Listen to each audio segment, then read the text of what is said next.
Hi everyone, this is Dr. Nitin Chhoda with Ignition Time, and in this video I'm going to answer the question, will we see a second stimulus check? I'm going to give it to you straight and I'm going to hold nothing back. I have both good news and bad news. The good news is that both the Republicans and the Democrats do indeed want a second stimulus check, although there have been some recent indications that the Republicans want to introduce a skinny bill, a pared down version of the bill.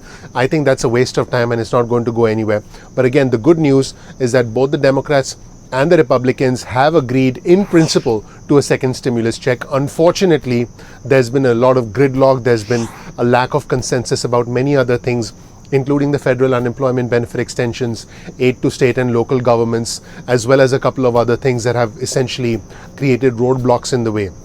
But basically, the White House lead negotiators, Mark Meadows, that's the White House Chief of Staff, and the US Treasury Secretary Steven Mnuchin on the administration side, and House Speaker Nancy Pelosi and Chuck Schumer on the Democrat side, had agreed to a second stimulus check. Unfortunately, the talks did fall apart.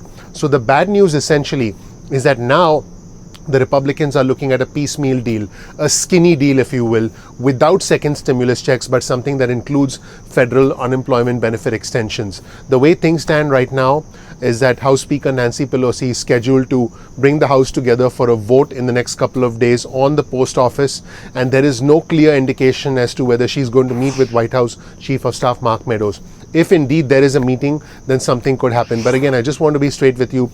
The bad news right now is there is no scheduled meeting between the Speaker Nancy Pelosi and between the White House Chief of Staff Mark Meadows, who is one of the lead negotiators on behalf of the White House. So there is a possibility that if the two sides come together, that there could be some consensus and it could happen. But again, the good news is they've agreed in principle, but then talks fell apart. That's the problem. And the bad news is right now there is no endeavor to actually meet and make the talks happen again, although there is a small possibility that that might happen. That's it. That's the bottom line, everybody. My name is Dr. Nitin Chhoda with Ignition Time. I do appreciate you watching. If you learn something new, please consider clicking the like button. Please subscribe. Please enable notifications so you get instant updates from the Ignition Time going forward. If you don't know anything about me, my name is Dr. Nitin Chhoda. I've had the fortune, the privilege, the honor of living the American dream. I believe I am the American success story, and I want you to give me the opportunity to lead you forward once all this crisis about the stimulus checks and the unemployment benefits is behind us. I'm going to try and help you get through this as best as I can. I really appreciate you watching. Thank you so much, and I'm hoping to see you in the next video on our channel, Ignition Time. Thank you. I'll see you soon. Bye.